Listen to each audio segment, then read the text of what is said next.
Hello my friends, today's clip is about Nestle FA. Before we start, like and subscribe.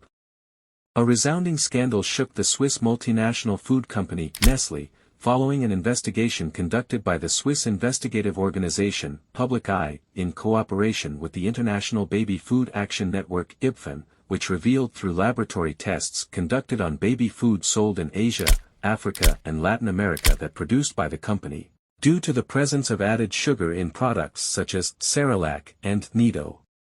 Two of the best-selling baby food brands marketed by Nestle in low- and middle-income countries contain high levels of added sugar, amid urgent calls to put an end to these unjustified and harmful double standards, which contribute to the massive rise in obesity and lead to the development of a preference for children to sugary products for life. 50 years after the infant formula scandal, the company claims to have learned from the past while doing everything it can to maintain its global leadership in infant nutrition. Nestle controls 20% of the baby food market, which is worth about $70 billion. Before anything else, let us know the origin of this company. Henry Nestle is the founder of Nestle, and he was a distinguished figure in the 19th century. Henry was born on August 10, 1814 in Frankfurt, Germany, under the name Heinrich Nestle. Later, he moved to Switzerland and changed his name to Henry Nestle. Henri Nestle was a pharmacist and chemist, known for his scientific curiosity and innovations. He was particularly interested in searching for solutions to nutritional problems, especially among children. At that time, infant mortality was very high due to malnutrition and the lack of suitable alternatives to breastfeeding. In 1867, after years of research and experimentation, Henri Nestle succeeded in developing a new food product that he called farine lactée. This product was a mixture of milk, wheat and sugar, and was designed to feed babies who could not breastfeed. This product proved effective and quickly became popular, saving the lives of many children. Establishment of Nestle. Thanks to the success of farine lactée, Henri Nestle founded his own company that bore his name, and the company quickly grew and began expanding its product range. In 1875, Henri Nestle decided to retire and sold his company, but the name Nestle lived on and grew into a global brand. Development of the company after Henri Nestle. After Henri Nestle retired and sold the company continued to grow and innovate. In 1905, Nestle merged with the Anglo-Swiss Dairy Company, strengthening its global position and expanding its product range.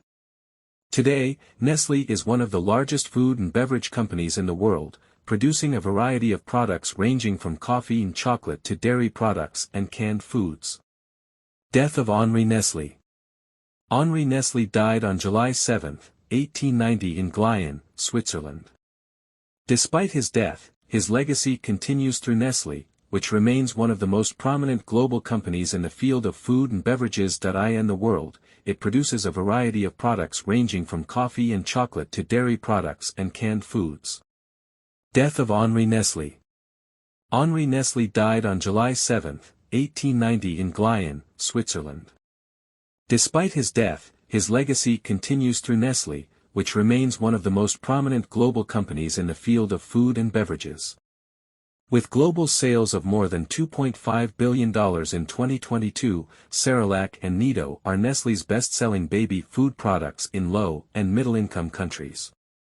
The multinational company aggressively advertises these products as essential for the healthy development of children in its key markets in Africa, Asia and Latin America. But by examining 115 products sold in Nestle's main markets in Africa, Asia and Latin America, it was found that at least 108 of them, 94%, contained added sugar. For example, in Switzerland, Nestle promotes its flavored cereals.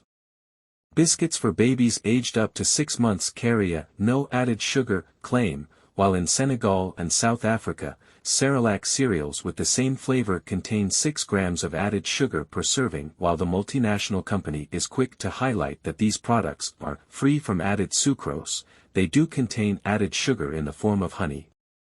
However, the World Health Organization considers honey and sucrose to be sugars that should not be added to baby foods. In fact, Nestle itself explains it very well in an educational quiz on the NIDO website in South Africa. Replacing sucrose with honey has no scientific health benefit, because both can contribute to weight gain and possibly obesity. However, in most Latin and Central American countries, where Nestle is aggressively promoting NIDO using influencers, formulas intended for children aged 1 year and above contain more than a cube of sugar per serving, and in Nigeria, Senegal, Bangladesh and South Africa, where NIDO is very popular, all products intended for young children between the ages of 1 and 3 contain added sugar. The Egyptian Right to Medicine Association said that it is following with great interest the investigations into the Nestle scandal, calling on the Egyptian Food Safety Authority to withdraw samples of the company's products, conduct extensive investigations to protect infants up to 2 years of age in Egypt, and announce the results transparently and clearly to public opinion. Locally, it also called on the regional branch of Nestle in Egypt and Africa to respond legally and morally to these serious accusations. In this context, a petition was launched demanding that the company put an end to these dangerous practices and stop adding sugar in products for infants and young children under the age of 3. All over the world, nutritionists and epidemiologists stress that sugar should not be added to foods served to infants and young children because it is unnecessary and highly addictive, as it produces a negative cycle that increases the risk of nutritional disorders in the lives of adults, and causes serious diseases, most notably obesity and other diseases. Chronic, non-infectious diseases, such as diabetes and high blood pressure. The World Health Organization also warns that exposure to sugar early in life can lead to a lifelong preference for sugary products, which would increase the risk of obesity and other chronic diseases. Since 2022, the United Nations has been calling for a ban on added sugar in products for infants and young children under the age of 3. The organization indicated that in 2019 alone, a body mass index higher than the optimal value caused an estimated 5 million deaths from non-communicable diseases such as cardiovascular diseases, diabetes, all types of cancer, neurological disorders, chronic respiratory diseases, and digestive system disorders. The obesity epidemic also has significant economic impacts.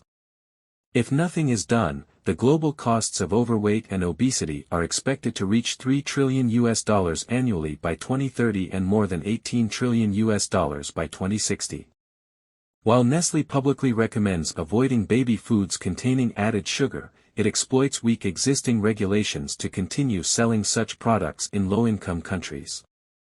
Moreover, the investigation shows that the Swiss multinational company uses misleading marketing strategies, such as, it uses medical professionals, entertainers and social media influencers to gain parents' trust in its products, even though the World Health Organization's international law prohibits the commercial promotion of such products. This law, which was originally adopted in 1981 in the wake of the baby killers scandal involving the company itself, which put the company at the heart of the malnutrition crisis in middle and low-income countries, and was reinforced by subsequent decisions, prohibits any promotion of milk. In order to protect breastfeeding, the ban also applies to infant formulas and baby foods, such as Cerelac, which do not meet nutrition guidelines and contain high levels of sugar. Baby food products with added sugar are permitted under national legislation although they contravene WHO guidelines, and national legislation is often based on the Codex Alimentarius, a set of international standards established by an intergovernmental committee based in Rome. Its stated aim is to protect the health of consumers and ensure fair practices in the food trade. These standards, which gained importance as reference points for trade disputes following the establishment of the World Trade Organization in 1995, allow the addition of sugar in baby foods up to certain limits set for each type of product, up to 20% in baby cereals. I don't see why the products for sale in South Africa should be different from those sold in higher income settings, says Karen Hoffman, a professor of public health at the University of the Witwatersrand in Johannesburg and a qualified pediatrician. It is a form of colonialism and should not be tolerated, she adds, stressing that there is no good reason to add sugar to baby food anywhere. Nestle did not respond to inquiries about its double standards, but said it had reduced the total amount of added sugars in its infant cereal portfolio worldwide by 11% over the past decade, and that it would work to reduce the level of added sugars further without compromise on added sugar levels. It also indicated that it is gradually eliminating sucrose and glucose syrup from Nido's growth milk globally, considering that its products are fully compliant with the Codex Alimentarius and local laws, despite the previous scandal and laboratory results. Which indicates the opposite, so my friends, we have reached the end of the video. Don't forget to like and subscribe.